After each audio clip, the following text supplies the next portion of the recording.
বর্তমান পড়ালেখা show up ছাড়া আর কিচ্ছু না, মেয়ে দেখা শো আপ করা।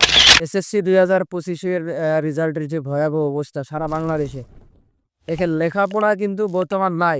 এটা বাস্তব কথা। না আর বর্তমান স্টুডেন্টরা আসলে স্কুলে আসে, মেয়ে দেখো, আড্ডা দাও, বাজারে একটু বিড়ি সিগারেট খাও, ব্যাসে দেবে। বর্তমান পড়ালেখা শো আপ ছাড়া আর কিচ্ছু না, মেয়ে দেখা শো আপ করা। বর্তমান পোলাপান স্কুলে আসেই আড্ডা দেওয়ার জন্য, আসেই মেয়ে দেখার জন্য, এখানে লেখাপড়ার উদ্দেশ্যে আসে না। এটা আপনারা মানেন বা না মানেন, এটাই বাস্তব কথা। পড়ালেখা একটা শো আপ, সেই পড়ালেখা আর কিন্তু নাই। আমরা পড়ালেখার এমন একটা সিস্টেমটাই চেঞ্জ করে ফেলছে দীপুমণি সরকার।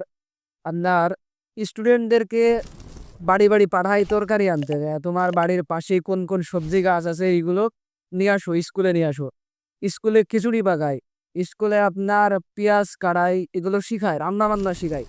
মানে এই পড়ালেখা দিয়ে ভালো রেজাল্ট কিভাবে আশা করা যায়? এই যে যে খারাপ একটা রেজাল্ট হয়েছে, এটা হওয়া একদম সিম্পল একটা ব্যাপার। আর বর্তমান প্রত্যেকটা স্টুডেন্টের হাতে আপনার মোবাইল ফোন ছাড়া তো বর্তমান পড়ালেখা নাই। টিচাররা এমন এমন বাড়ির কাজ দিচ্ছে, এরা তারাও পারতেছে না। এরা ফোনের সাহায্য নেওয়াই লাগবে। ফোন দেখে দেখে তারা পড়তেছে, ফোনের উপরে ডিপেন্ড হয়ে গেছে এখন। এ তো আসলে গোলমালের ভিতরে ভালো রেজাল্ট কিভাবে আশা করেন? এমনিতেই পোলাপান পড়তে চায় না, মেয়ে দেখার জন্য আসে স্কুল কলেজে, তারপরেও ফোনের মধ্যে পড়ালেখা। কিচ্ছু করার নাই, মন খারাপের কোনো ব্যাপারই না।